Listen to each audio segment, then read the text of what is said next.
Nous sommes 4 novembre, mesdames et messieurs, bienvenue dans cette émission Haute Réflexion, ce grand rendez-vous d'actualité, ce grand rendez-vous de réflexion, une émission que vous aimez beaucoup, un programme spécial sur PS TV, la télévision paradisiaque, comme j'ai l'habitude de vous le dire.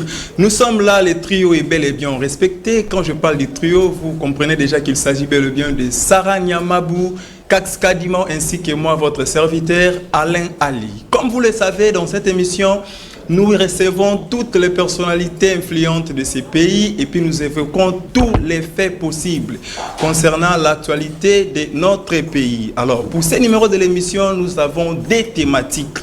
Nous allons parler de l'actualité politique concernant les sociales du Congolais. Et puis en deuxième lieu ou en second lieu, nous allons parler aussi de la situation politique concernant le processus électoral dans notre pays. Alors pour ce, nous n'avons qu'un seul invité aujourd'hui.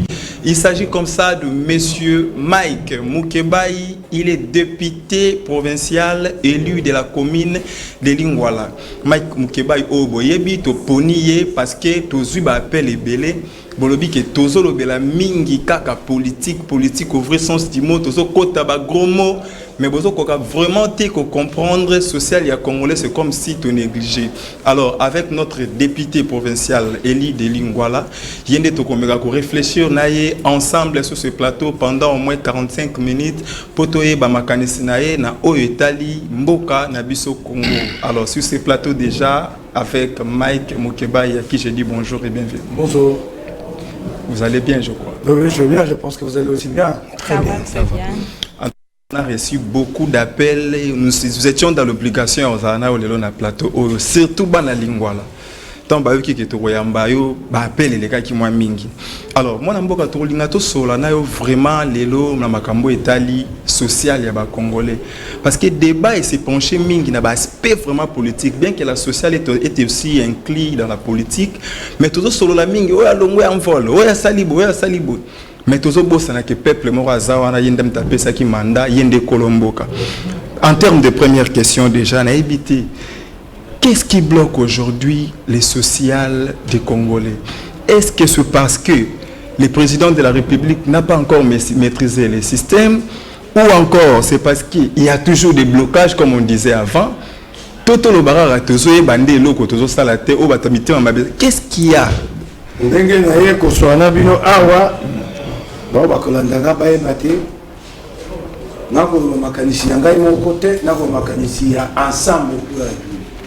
Je ne parle pas de la vision de Mukebai, mais la vision d'ensemble pour la République du président Moïse Katumbi Cham.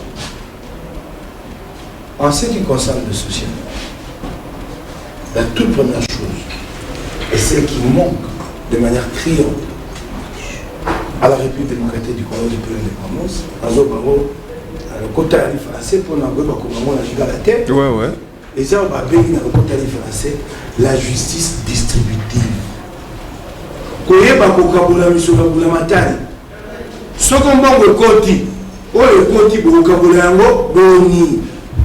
La répartition du revenu national.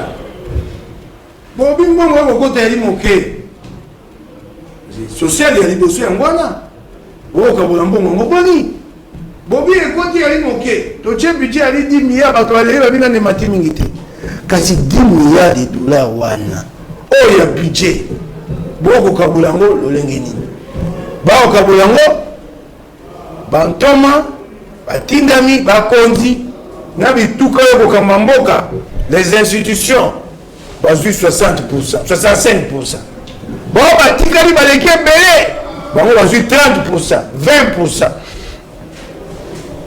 Pasi yali na mboka biso to senga ga bato bana pasi bamikanga mokaba bamitumba mbeka biso batindami ba ministre biso lingite basimba mbongo ya biso délicat moko ya mboka balobaki awa réduction du train de vie des institutions de la République boyoke ata lifuta moko ata litomba moko boyoki pasi bakati mbongo ya bituka ya mboka na bato ba ko kamba bituka wana pasi eske bakiti mbongo bango kosimba mbongo na bango te bango komeka te soko meki assemblée nationale bakokweyisa sama lukonde po bango bana bokontinue maboko o baza nango ebele babisela bango député national bafutaka ye malamu kabela lisu palisade ya ofele po atika oyo na bokonzi kongomani anyokwamaka kuna na bujala na bumba na libenge alonaka bilanga na ye kata ye lisusu mbongo na haramu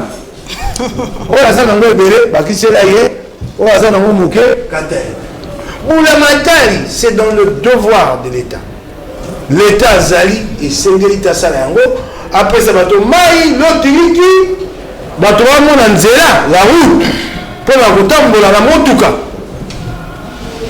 bulamatari apesa bato eloko te bato bavandaka na libenge kuna mai te lotiliki te pas de route etelelo te l'hôpital te sikazala sisa moto wana mpasi na ye akei azwi mpona kufa te nasa ata bilanga mpona kufa te nakende ata kokanga mpoko na zamba akakangi mpoko na ye na zamba aboni milona na ye azwi biloko oyo ya milona na ye ateki mwa mbongo na ye moke oyo azwi na mpasi na ye bulamatari osaka eloko te rame kata ye yango eloko ya liboso dans le social eyali eloko biso soko lobi oyoki biso na bokoto tokobundela la justice distributive kongo ezala te ngambo mibale ngambo ya bato oyo bango mafuta ngambo ya bato oyo bango matama ekota maya lobo opesi ngai ekutu nzela nasukisa wapi moto azangi akonda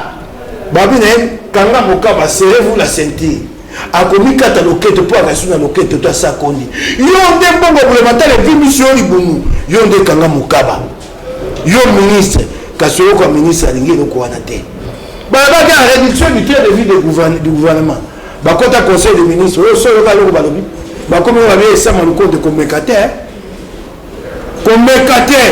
te lelo libungutu mwana mboka kaka na même ordre d'idée wana gouvernement bawario euti kolaka biso ya biloko ekokita ifeka ngo isuki wapi ipe bazolobela ngo esute donc eko otuninga motuna malamu kasi namoni okwei moke okwei na bizaleli mabele ekota bakongomani na moto olobi milulu yango ofete yango tena lobi fake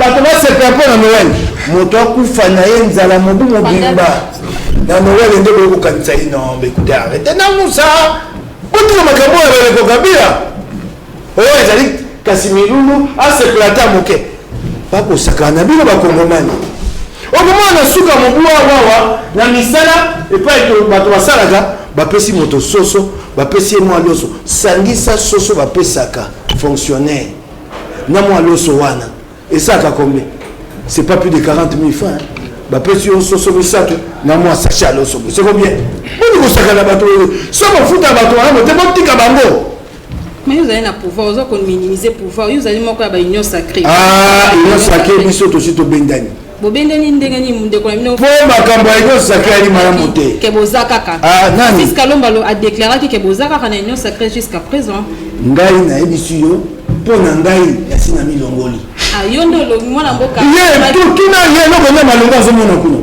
tuna ye eloko nde malongo azomona kuno tuna ye eloko nde malongo azomona kuno banda toya oyo tovande eyekolu boyokani kati na biso ya bango réalité misala ya kosala bakongomani tuna ye so eloko aramu so akumba aramu na bato ya nyonso nga na akumba aramu te na boyi na ngai nyonso ake consultation ya mwana mboka mo tozokende na malembe atuni ngai likambo oyo babaki nasisa bibi biloko ekitata basepela ye gouvernement abundaki te biloko ekitatala bateki baboyi les opérateurs économiques gouvernement ekobisama ye labi akende osomba ye moko biloko ngali gouvernement kosomba biloko kosama yango na kati ya mobeko likunzi bakomi te nous sommes une économie libérale du marché na nkita ya motindo ya mboka na biso gouvernement akoki kokoma commerçant te commerce etikali na maboko ya baprivé gouvernement abokina mwana mboka tokendaka lombongo bituna eza mwa ebele ntango yo olobi gouvernement akomi commerçant akende osomba mpiodi ntango yo kosomba mpiodi okomobundisa baopérateur so baopérateur bakwei kitamboka ebebi sikoyo biloko ezali ya komata yo le mieux que ce mampiodi ta mampiodi boya quand mampiodi moto kitatalo lo se tire le col suka le col mafuta le col fufu le col ya mampiodi moto kolia ngona misapi motuna sika mampiodi ngona kele besoin maman et nous comme ça va passer dans moi gouvernement ça on va ça makambo nazo mituna so ba sur mokonzi mboka bongo le so mampiodi puis bien le bateau a foutu ce million de somme au $, sur le sambo entre 6 et 7 millions de dollars. Na tout na qui ont tout na banda moko et le Coran. Puis bien le somme au bout moi. Mon amboka tout ça te moto. Où sont les chambres froides? Si on peut dans le grand habiter, biso ba te serrer to loba. To péché. Ba comme luka, ba suwa. On a collé bana ba zuite, te traîne na sanza moko. Na ko ba na télé ko ba être bureau qui t'attend ba ko kango te. Oh bah lui le ça la montée. Tout est gouvernement s'assoit et bah lui c'est projet et zanganzela tout ça motuna mosusu tout ça évoluer parce que la question est vraiment belé ça comment mukeba yo utikolo ba ete awa consultation ya otiko ba kozali bisu na union sacrée mbendani déjà kala abengani mais consultation mona mboka Moïse Katumbi soki wapi mokonzi na sisi tenga na bisu makaniso ya ngai mokonzi ko sisa akata likambo ngala biyo ngai na sina bendani yoki ngai po yoka na ko va de sika no kama lugha elite na tu na moto na bogo na nyosa ke sika toke na lelo moko ya moto ya monene lo électoral et puis ni mumba bendisi ba to nyasa ke ba yokana na lo électoral o so mone pa la bendisi biso bo mo na kana ku po ba bendisi lo électoral ba sika biso so to mo lo ba bana mike to ngena ba bana to olela ba bendisi lo électoral ba soko olela ba ba ndi na bino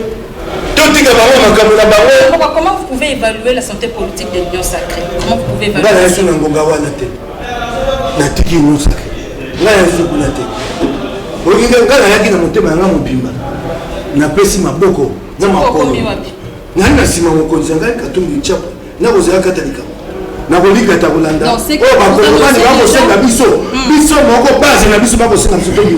Donc c'est besoin d'annoncer déjà que le président Moïse Azotika Union sacrée d'ici là.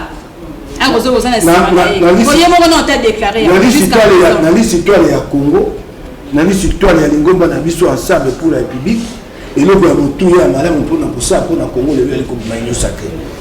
Toyoka na kate ko sona miko nyonso mutu mwana biso te. Misala ero sana.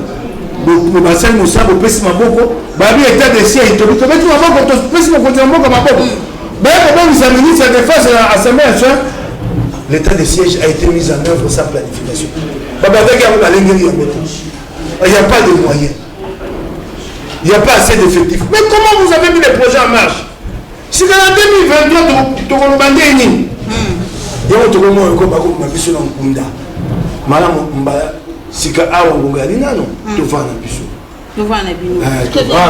mwana mboka Mike Mukebali na sepeli mingi na ndenge répondre vraiment na invitation na biso na bato mingi bazolanda bazokama mingi bazomona Mike Mukebali oyo akumisaka union sacrée akumisaka union sacrée alobi ke na kopesa maboko makanisi na ngai mpo na union sacrée bato bazokama lelo oza lisu na union sacrée te soki lelo mwana mboka Moïse Katumbi Chapwe alobi arejoindre na ye bandeko na biso ya lamuka na ya FCC oloba nini na yango mpe makanisi na ozali olobi na ngai napesaki union sacrée maboko lelo mpe nakoyebisa yo nasalaki yango na esengo na motema mobimba esengeli totia Kabila pembeni nalelaka yango te tosala eloko motuya sika ata moto komotama na union sacrée namoni te makambo mabe yaye oloba bayoka yo te navanda kaka ensemble avanda kaka mokonzi Katumbi avanda kaka yo se pe anaram yebisana mituna ya yo ngai nde biya natuna yo pe motuna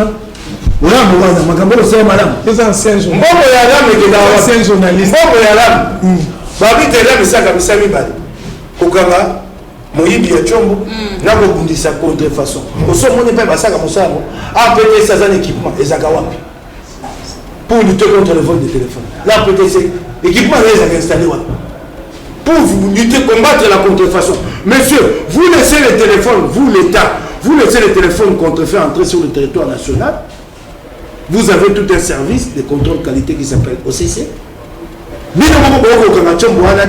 dans mon Mboka, la frontière, le téléphone entre et vous me demandez à moi, utilisateur, de payer pour combattre la contrefaçon. Donc l'État va payer cette turpitude. Si on a mon camarade, il va dire moi je vais dire quoi au Congolais en 2023 c'est concerne les rames.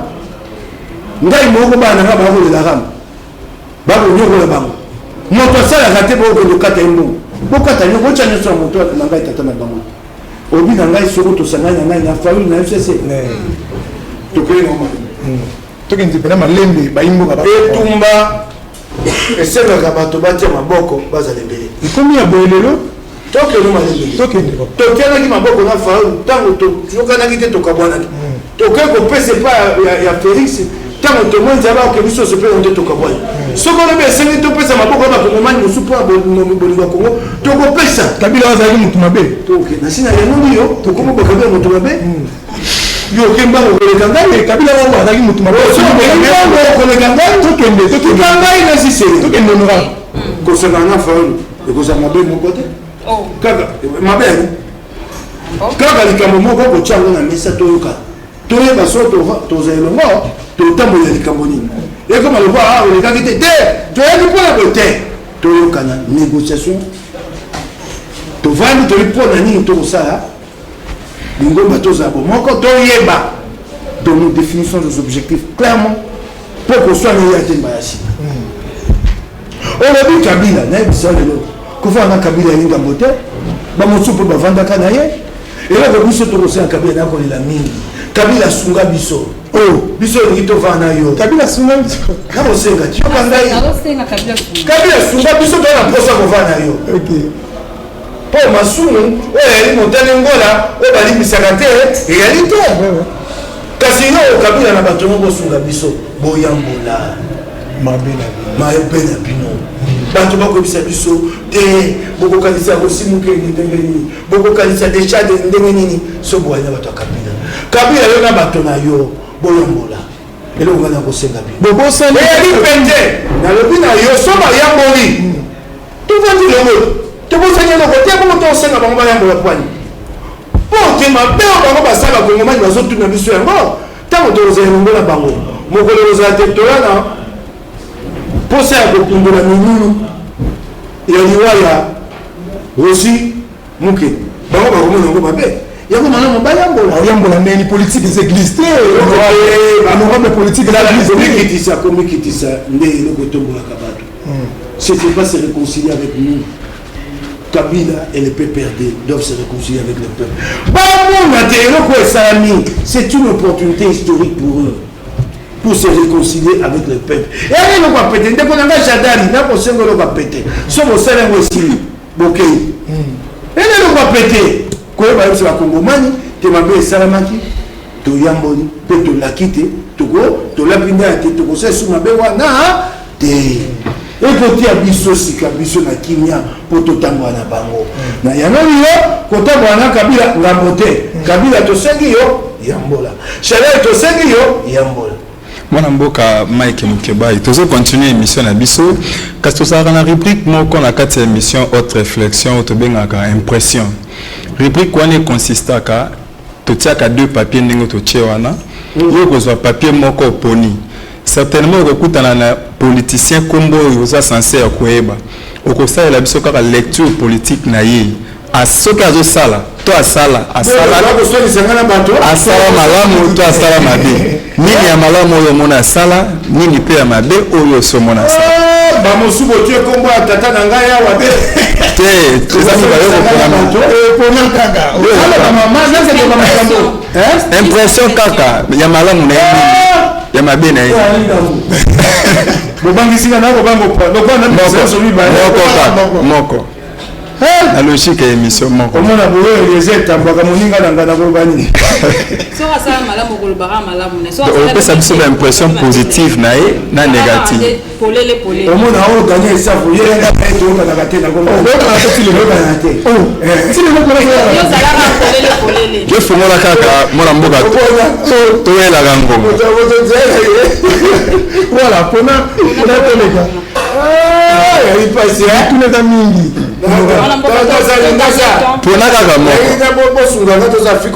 attention Coco Maleke ah j'ai dit combien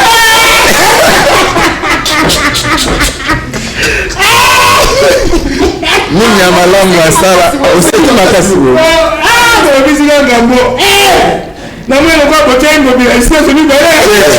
après émission kofungula komona yeza ngobila te tunanga ngai solo makambo ngobila te pour la sina lembi bitumba wana te ataraka ye politiquement soki na lobino ya bisabino ndenge namona misala ya ngobila ya malamu na ye non ya malamu Passi, hein? Oh, comment ça? Passi. Penda pour nous. Donc, jusque-là, ça est le côté. Oui, Bokondi, il y a Kabomote, Bokondi, mais il va te la rango. Mon toit, c'est le roi Malam Wapi. Tu as dit le roi Malam Mamoké au Bimissia. Non, on voit la gestion globalement. C'est ça le problème. Dès votre bagarre, mon bout, à tout cas, pour maréchal, bah, toi, bah, il dit de augmenter. Pour monter à la table, là, mon moto, mon copain, mon peut-être, ça, là, il y a mon guaponi. Donc, autant à la monter, na, autant là, il y a mon bout, toi, c'est mon bout, tout comme il y a mis ça, tout comme il y a mis ça, donc le bâté et à tiki pour maréchal. Il y a mis beaucoup de temps à ça. Biso vous en a posé la réponse na parce que tout le monde il y a malam. On ne juge pas la gestion d'un régime en prenant un fait à Sali Kassimo comme un non. Ngaba kota de kwa minene ya Kinshasa. Et donc on bosso pas sur qui ça nango et puis na mona te ngobila assez musate kasi mbamo susu pe bakoyi ko yokela mawa pour gouvernement central atinda rambo to la ngaka rétrocession. Et mon salaire qui c'est ça ngoma makasi ya liboso. Et liboso la komba qui ça te. Et mon salaire ya voirie. Qui c'est sont vous les bêtes qui m'a étondi. Et pas le combat qui potopoto dans une 7000 kolo. Qui ça c'est aussi na ko fongola batela c'est nyonso. Koto ya sika. Qui c'est sont maman que quoi m'a étondi le mi bateau. Mon salaire va laisser habiter.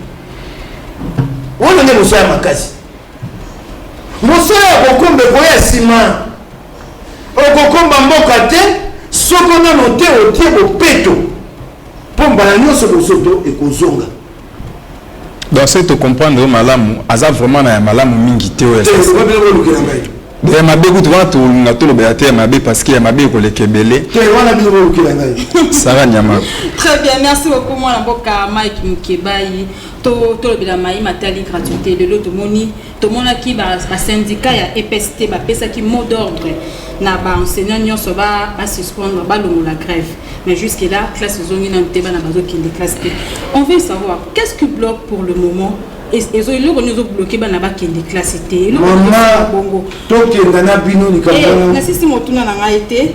Est-ce que tu peux croire que banaba autant en année 2021 2022 toi qui n'a ni blancheté. Maman, na ko bisa mokonja mboka. Na toni mwaba. Boye ba kuyoka ba kongomani. Soko likambo yali. La première chose c'est d'identifier les problèmes. Quand vous n'arrivez pas à identifier le problème, vous n'apporterez jamais la réponse. Mon côté, pourquoi il y a terre dans mon temps, mon cabine, il y a quoi qui n'a pas. Les Cambois, il y a quoi. Bon, tu as les Cambois identifié le problème. Ah, il y a une main noire derrière. Quelle main noire? Ah, on dit, madame, ici. Bah, syndicaliste, c'est pas oui, bah, son maquillage, bah, mais il peut y avoir une fracture entre les enseignants et les syndicalistes. Ça, c'est déjà arrivé. Syndicaliste, à quel avant dit, madame ministre, il est sous pression. L'enseignant, lui, n'est pas sous pression, il est chez lui. Il dit non. Oui, bon, quand même. Ah, il va battre par la discipline, pour le sous-sous. Pour la ligne, pour la syndicaliste, il peut y avoir cassure entre les syndicalistes et ceux qui les ont délégués. Ça arrive. Il y a la discipline, il va foutre et il y a solo tout le temps. Et il y a solo. Il va foutre moins de 200 $. Elle est ok. Ce qu'on fout, on fout un bon dans la public à l'Angleterre. Oui, bien, moi. Ce qu'on fout, on fout à Cocaté. to bana kondima te mbongo to kofuta balakisi ali moke to bana kondima te makambo be to sali ezokisi balakisi pota na motema ozonza balakisi boka na motema okamati ba palissade opesi ba député national siko balakisi ozonza bango bino boka na motema bakoyoka te. Nous avons posé des actes qui ont blessé les autres catégories professionnelles. Justice distributive. 25 millions de dollars pour 500 députés nationaux. Il y a Kokaba. Il y a les Fouta. Il y a Kokaba, il y a les Fouta et la spécialité. Justice distributive. Oh, il y a mis ça ensemble. Vous avez malgré tout ça, nous aurons ensemble. C'est ça. Merci. mbongo na ngai naokela yango soni te nalobaka yango nasi naseli balebele bakitisa yango po tosunga bakongomani oyo bana nasi naloba na yo ngai bafuta ngai 16 millions 400 ou 500 000 francs likolo na ye bamingi malamu te so batie na dola esaka lokwa 8200 bakitisa na combien balongola 1000 dollars soki attendez so balongoli na moko na biso ti na député national ekosala bo dites-moi bakabola kati so bakabola kati nga na kolela te so balongoli ka 1000 dollars à chaque député provincial à chaque député national à chaque ministre provincial gouverneur mokonzi ya mboka eya mboka ebele te nga na lobi balongola nga 1000 so ye moyo te balongola kateni malamu nga na sila ndimi balongola biso 1000 moko c'est-à-dire nous ne sommes pas sensibles aux problèmes des autres. Nous croyons que l'enseignant lui peut se sacrifier, mais pas au Québec. Nous demandons le sacrifice aux autres, ceux qui sont déjà pauvres, pas nous les nantis ou la classe moyenne. Ah, serez-vous la cette binoté?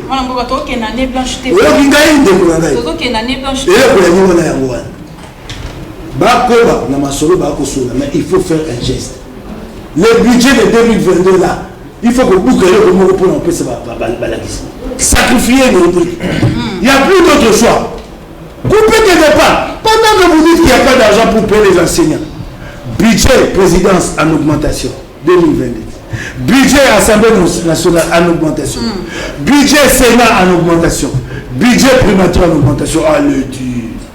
Et quand je dis augmentation, c'est en termes de millions de dollars.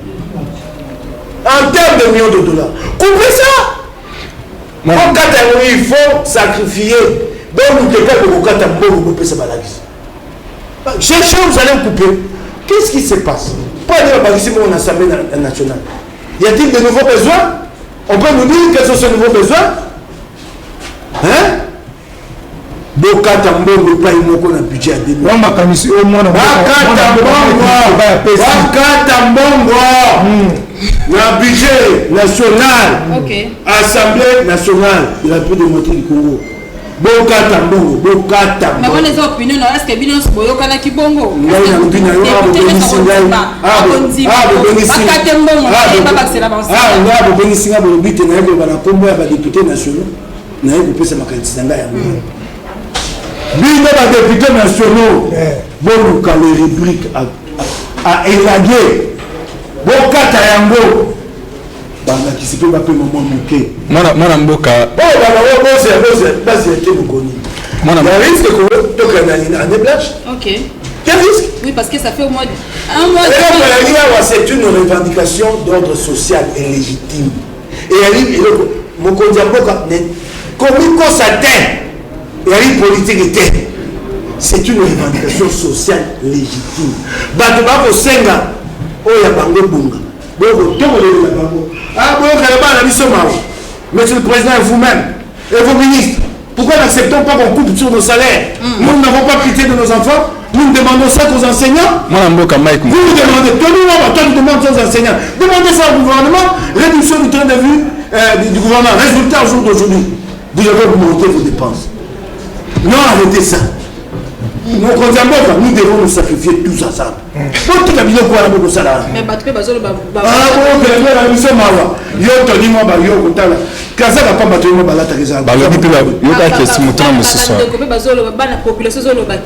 ba voyage pas mon konambo que zo les kebele est-ce que zo ah wana na yoka ko koloka bola de mana ya ko hondo ba bola ko mo chola mo konja boka ba ba mbongo na yoki avec koloka ta ko mo chola e pona longo yo sake na yoki ba to habite ako ke nukumbu mingi voilà ba to les ofutaté ba bezo fouter lo côté ba bezo fouter lo côté dépense les qui trop et ça apporter ndenge ko na yoki ndenge biso pe ka to ki ndenge Ndeto tunio. Nde molobele ape.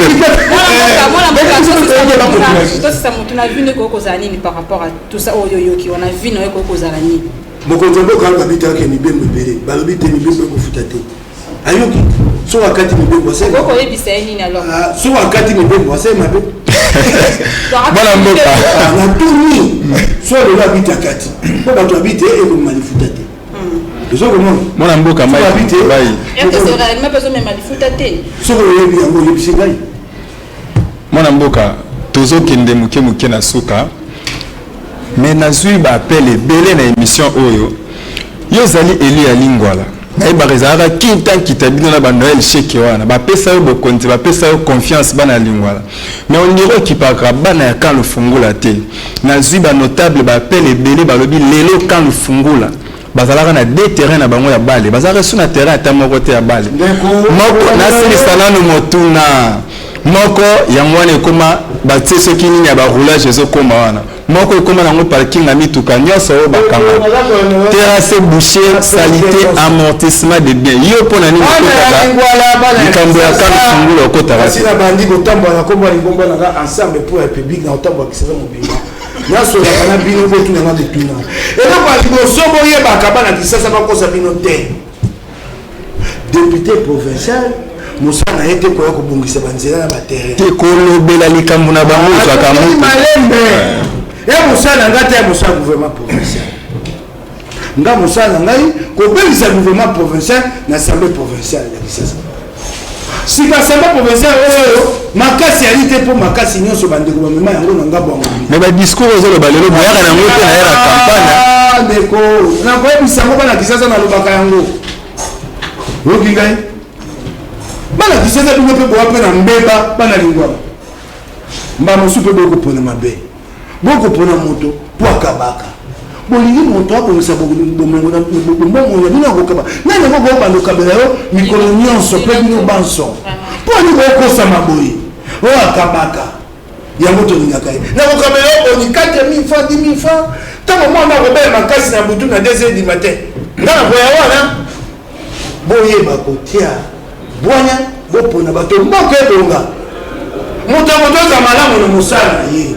Oto ninga kai po ya kundaka bato. Yo ningi toza musala kunda yo beba ya kundela ka bato. Eko sama te mokoni botika makambo ya. Bato nanga terrain soke bebi to kutula bato bakusala. Somo mwana ko sala na libenga nanga yero makobeta tolote. Nde bato o député wa saka action. Wa député le kuta. Yo kosa action. Bokoma okunda ba bibembe. Et aussi ça passe à biso. Kila ko aider ba. On a kosa action zo c'est la toza député. Ce que c'est que vandi. Moi on dit que c'est le gros sur la bandeko. Il y a on a pas ngote ba commissaire député. Député ba commissaire on mayelo bani nango to sangana baninga pour que ça c'est bonga. Oya bisa bana kan funga ndenge wana. Likambo ya terrain na bango na kotala yango na nzela ya ibeko. Kasi terrain na bango ya terrain ngomba kisasa te. Il y a des terrains, il y a plus. Attention, on va essayer de mettre au côté. Et tu as une sauté. Ma camotte est une pouliche. Non, ma camotte est une pinga. Ma camotte gouvernement central. Tu me le colles à peu bana. Baza ba lecteur na yo. Peu il y a beaucoup de biso. Ngaida mbamosu na limbaka. La c'est un chichuka. Et tu vas mourir là qui n'a pas pema.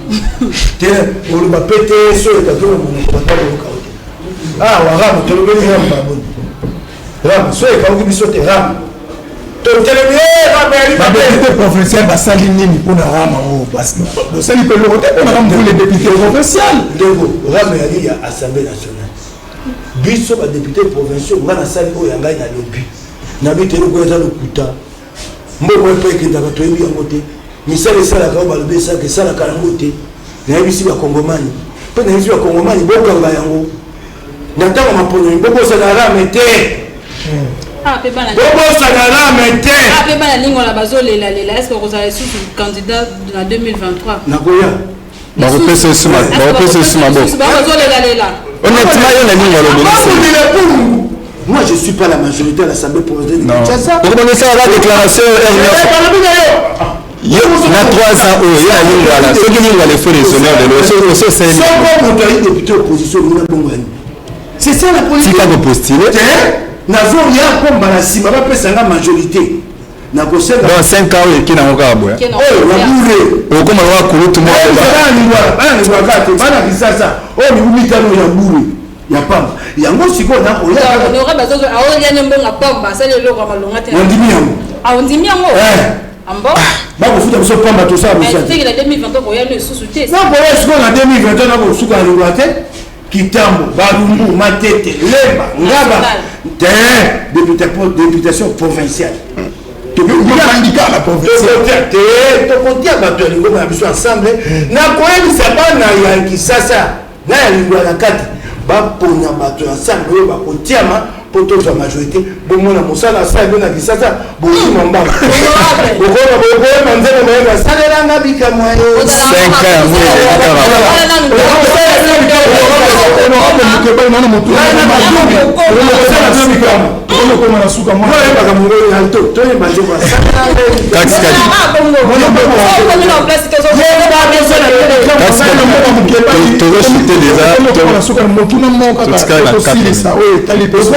5 bandeko na biso oyo biso kaloka bango te polo baso tokomi wana so tokomi wana tokobongwa kisasa tokobongwa mwana mboka mokebai bango te mwana mboka mokebai nikitisa zala pene yako kita na yo zala no kale po nini lisusu nazala kotoa zala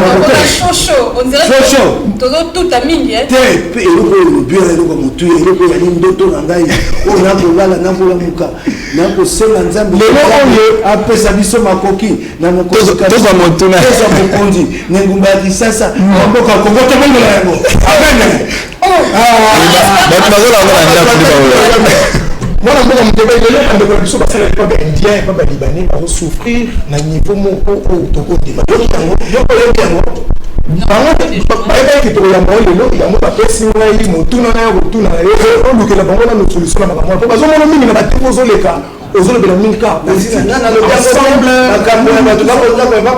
bandeko wana epai ya boulangerie Père Victoire baindia bachinois baoteka détail ebandika na commune na yo na banda makambo banda na kati ya union sacré nabeleli mama oyo azali ntoma ya makambo ya misala ministre du travail akendaki na Père Victoire yango makambo mosusu eza kopesanga mpasi bandaka ya union sacré akei kuna litomba nini aye nango bato bali kuna moto asala mibu zomi aka journalier 10 ans madame la ministre du travail vous n'avez pas appris ça pays ya ministre ya travail akei kuna okosola bato na kati ya Congo pango wana bakobanga mondele bakoloba te benga bango bayepana yo na cabinet pour qu'il te parle véritablement bakongomani bakonyokoma na mboka na bango kuna na boulangerie Père Victoire lokola na koyoka nyonso te yango nakozolakisa Père Victoire bato bayaka mosala moto atumbaka mapa aye mosala samedi à 14h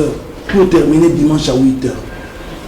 Madame Mboka. Monsieur le Président de la République, vous, nous, Union Sacrée, moto osala mosala de 14h à 18h. Akosala mosala okoya na pondu bakakuna baza na esika ya nzongo Mwana Mboka mingi so ya pamba honorable azana na sisa plus d'un millier d'argent au basala kuna moto so aki posa nzongo inene à 2h du matin abili na lopango accompagné akosenga na ngambo bakongomani bakonyokoma na mboka ya bango. Merci beaucoup mwana mboka kasi ebi mindele wana bakoza moto makasi pwani po balinga baninga bango na kati ya bokonzi po biso moko mpe bokonzi na biso ekofuta mpe bakongomani mpe babe mwana mboka Mike Mukeba en tout cas tokomi na suka namoni mpe ozalaki na énergie ya koloba lelo ozalaki na posa ya kosola na population congolaise to balandaki on a évité rapidement moi dernier mot par rapport à émission pour clôturer format tokomi na suka bandeko bazela le ba suka moi 30 secondes mokonzi Katumbi akoya asi ayaki awa tosololi na ye akei Lubumbashi akosola na baninga kuna akozonga lobi sima ya lobi aya kokata likambo ya Union Sacrée libala yango esu malamu te ya kobomba yali te tokanga biloko na biso tokende. Merci. Merci beaucoup. Wana makanisi. Makanisi na ye alobaki. Ngai nazina inyo sakango pepa bata ba ikuta na kayeba na kate. Eza vision. Vision et maintenant pour la matérialisation. Voilà, merci beaucoup. Merci beaucoup. Oui, ça va inyo saké zakara. Chers téléspectateurs, nous sommes vraiment arrivés à la fin. Je crois que vous avez aimé ce numéro de l'émission. Si c'est le cas, nous remercions comme ça, ou remercions comme ça toute l'équipe technique qui nous a tenu compagnie aujourd'hui. Bazala qui tellement est belé, Issanamoni na réalisation. En tout cas, Batou Bazala qui est belé. Déjà, toujours le babos waratin pour comme la biso wana, niams officiel les awana émission ils allaient la peine à YouTube. Bobé na biso bopé sa suggestion, ba remarque na bino to zaranango vraiment pour ça. Ndenge to bengi Simon Mboka honorable Mike Mukeba ibo to ko lukaliso to bengi c'est la bino batumisusu kaka ndenge bo comme la biso. Mais to rotika beauté photo présenter ba sincère condoléances na moko azalaka na biso patient bapui la patient les padres ya kufeli bongo mama lekinae donc juste après awa to rokende na matanga po balobi to le lana ba oyo bazo lela. Sinon on se retrouve le jeudi prochain à 14h10 et le samedi à 11h15 toujours en rediffusion sur la PS TV, la télévision paradisiaque. Merci. Au revoir.